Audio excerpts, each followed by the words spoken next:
10 Mew Quest tips in 5 minutes, complete with Moveset information. I gotta stand out somehow, guys. Rush to part 5 of the quest. Part 5 of the quest requires you to catch a Ditto, so it's the biggest bottleneck of the whole quest, and any Ditto that you catch before you get to part 5 is gonna weigh on your soul. If you are trying to catch Ditto, here's a nice graphic of all the Pokemon that can disguise a Ditto. There have been some rumors going around that using an incense can spawn a Ditto faster. It might be confirmation bias, but if you're really desperate for a Ditto, it might help you out. By the way, be prepared to evolve a Gyarados. If you don't have enough Magikarp Candy to do it now, then start pinapping any Magikarps you find. It might also help to have Magikarp as your buddy Pokemon.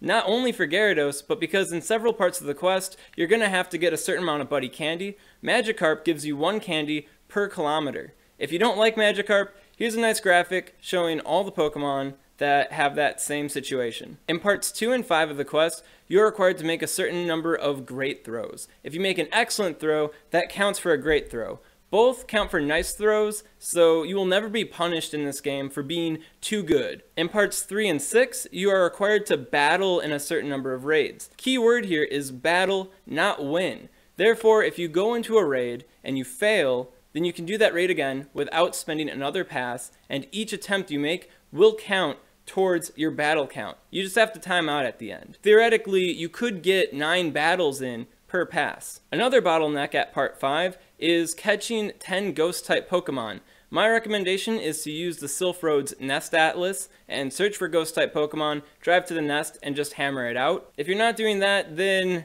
you're going to have to get a little lucky. There are some rumors going around that you can catch more ghost types at night or very early in the morning. It might be confirmation biased, it's really hard to say, but if you're super desperate for ghost types and you don't want to use the Nest Atlas, or there isn't a ghost nest near you, then that might help you out a little bit more. Ghost type raids. If you defeat the raid boss and you catch the ghost type Pokemon, that also counts towards the count. In part 7 of the quest, you have to spend 50 berries to catch Pokemon.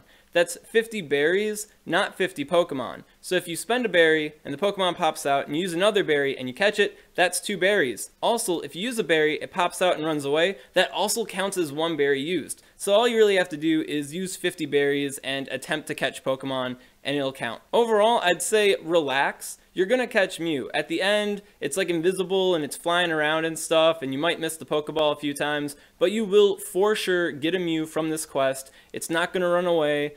The only way you don't get a Mew is if you don't try to catch it. Now, when you do get a Mew, I have to tell you that it's not an MVP attacker. There isn't a whole lot of pull in-game to power it up, but if you're gonna power it up anyways and you wanna know what the best moveset is, then you're gonna have to subscribe and hit the bell for SwagTips. I don't have my analysis on the best Mew Moveset fully developed yet, but what I will tell you, because we all hate cliffhangers, is the better fast moves are Shadow Claw, Dragon Tail, and Charge Beam. The better charge moves are Dazzling Gleam, Ice Beam, Blizzard, Dark Pulse, Wild Charge, Grass Knot, Dragon Claw, and Psyshock. So if you want to get the best moveset right away, you're super antsy, you don't want to wait for my analysis, then those are the ones you should gun for. But over the weekend, I should have my analysis up, so subscribe to the Swagman if you want to know the details on it. SwagTips.